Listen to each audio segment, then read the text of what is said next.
Monsieur Aliouba, nous continuons de parler avec lui chaque fois que nous lui rendons visite à la maison centrale de Conakry, et là où il est détenu. Il a quand même, il garde toujours sa sérénité habituelle, comment dirais-je, l'homme d'État qu'il incarne.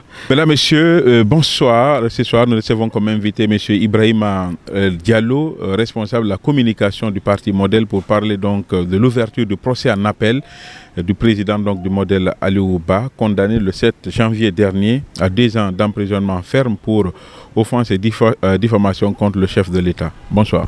Bonsoir, Monsieur Lamine. Merci donc pour cette interview que vous nous accordez. Première réaction par rapport donc à l'ouverture annoncée de ce procès en appel.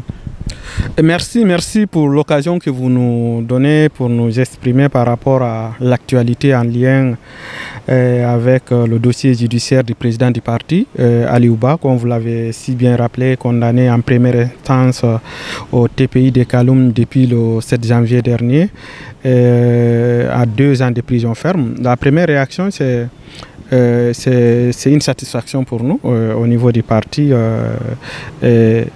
parce que c'est le fruit d'une longue bataille judiciaire que les avocats du parti ont mené et continuent de mener pour exiger la libération du président. Mais c'est le moment aussi d'appeler à la mobilisation pour soutenir le président Aliouba lors de ce procès qui est programmé mercredi prochain, le 26 en mars, à partir de 9 h à la cour d'appel de Conakry. Donc c'est à la fois quand même une lueur d'espoir pour nous au niveau du parti, tous les militants, les sympathisants, mais aussi un moment de détermination et de mobilisation pour accompagner le président. Quand vous appelez aujourd'hui à une mobilisation pour apporter tout le soutien à Aliouba, au président du Modèle, est-ce que vous pensez qu'en première instance, il y a eu ce manque de mobilisation? Non, ce ne sera que la continuité. C'est l'occasion pour nous au niveau du parti, au niveau de toutes les instances du parti, de remercier le peuple de Guinée, de remercier les journalistes que vous êtes, de remercier les soutiens, qu'ils soient connus ou anonymes, mais également tous les défenseurs de libertés fondamentales qui se sont mobilisés fortement au niveau du TPI de Kaloum lors du premier jugement. C'est un devoir pour nous aussi de réitérer cet appel-là parce que le président, il en a besoin. Comme vous le savez, c'est un procès hautement politique. Il est injustement arrêté et illégalement détenu. Les avocats ont d'ailleurs démontré les non-fondés de ce dossier, tant au niveau de la forme, mais aussi au niveau du fond. Ils ont démontré les irrégularités qui ont entassé la procédure, les droits fondamentaux du président qui ont été systématiquement violés. Donc, il nous revient, nous, aujourd'hui, d'accompagner le président à cette bataille judiciaire qui, nous espérons que cette fois-ci, le droit sera dit et que les magistrats au niveau de la cour d'appel de Conakry auront toute la latitude de dire le droit.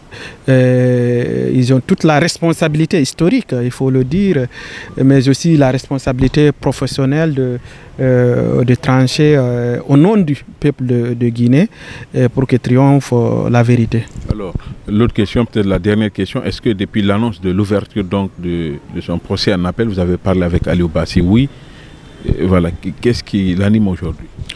Oui, Monsieur Aliouba, nous continuons de parler avec lui chaque fois que nous lui rendons visite à la maison centrale de Conakry, et là où il est détenu. Il a quand même, il garde toujours sa sérénité habituelle, comment dirais-je, l'homme d'État qu'il incarne.